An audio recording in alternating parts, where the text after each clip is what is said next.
atlı verin. Şeyde oturacak bolsana kol ziyatlı verin. Yatlı da ömürlük değil çal tölün nesibimi. Ya da senin men yalış uzaktan yesirim. Men gel ay gitti şunun nari meşguli. Şunun sonu kıymam yok kelame meşguli. Biliyorum 3 günü baştan armağanlı geçirdim. 4. gün kıyınlaştı armağanlı geçirdim. Gidenle kıyınınca gel kime gidenle bilmesen. Bu akşam hayretin vurum sırdaşım dinlesen.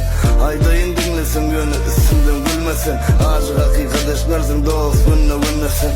Men ayarlışı Longşimam oynaşı Hem korkunç hem gülkünç Mun erkek saylaşı Bana bilir men bulyana genem şon bilen Tipa zayışya her ayalım men bilen Hani durmuşun acıdan almana sücüzü gelsin Bol bol bar gücünü versen Yattan çıkarıp olur muysun Hani durmuşun acıdan almana sücüzü gelsin Bol bol bar gücümü versin Yattan çıkarıp olurum şeytin Hani durmuşum acısın al bana sücüzü gelsin Bol bol bar gücümü versin Yattan çıkarıp olurum şeytin Acıda zangatçı koyalım dinlesin Yönüzün gurlunu sen badını bilmedin Alodulam yadını düşen mi men bir kağıt diyeceğim ma Boz edip dinlesin Kutluk yalı